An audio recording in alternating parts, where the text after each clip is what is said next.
Bonjour frères et sœurs et merci de votre fidélité. Apprenez que tout flatteur vit aux dépens de celui qui l'écoute. Vous aurez reconnu la formule du corbeau et du renard de Jean de La Fontaine.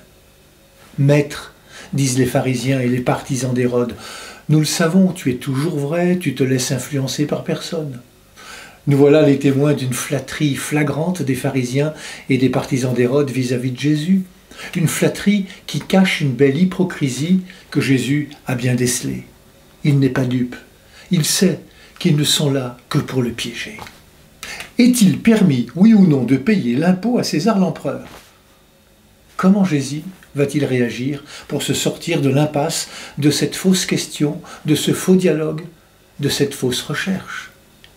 Jésus choisit une simple pièce d'argent à l'image de César. C'est elle qui tranchera et séparera deux mondes, Dieu ou l'argent roi, le mondain ou le royaume. Il est question d'image, celle de César, gravée sur la pièce de monnaie, et l'image de Dieu de laquelle nous sommes marqués. Il y a les fausses images et les idoles, il y a nous, les créatures, à l'image et à la ressemblance de Dieu. Il y a un profil d'empereur gravé, il y a des noms gravés dans les cieux, gravés dans le cœur de Dieu.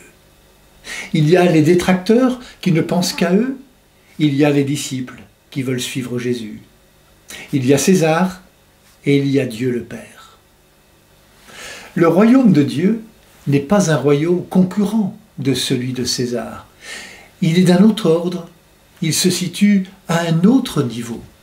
Mais toute la vie de Jésus montre son intérêt pour le monde. Il a même ouvert des chemins de libération. Il passe par la solidarité et la proximité concrète des plus petits et des plus pauvres. Il va jusqu'à se faire l'un d'entre eux, à partager leurs conditions de vie, leurs souffrances et à vivre avec eux ce chemin de libération.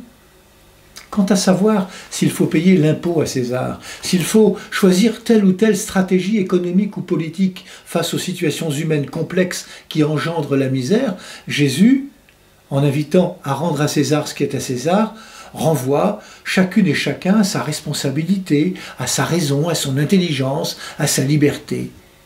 Il n'y a pas lieu de sacraliser tel ou tel choix politique en se réclamant directement de Dieu. L'important, c'est que chaque disciple du Christ, éclairé et soutenu par la parole de l'Évangile, s'engage avec lucidité et compétence pour combattre l'exclusion, faire reculer la misère et mettre en cause César lorsqu'il laisse s'installer l'injustice. Madeleine d'Hedbrel écrivait en 1938 « Chaque petite action est un événement immense où le paradis nous est donné, où nous pouvons donner le paradis.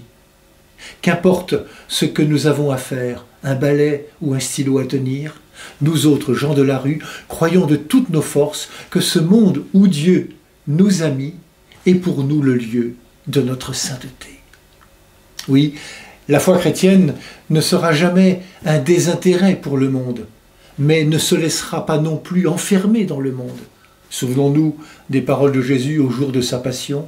« Mon royaume n'est pas de ce monde. » Bonne journée à toutes et à tous, prenez bien soin de vous et des autres.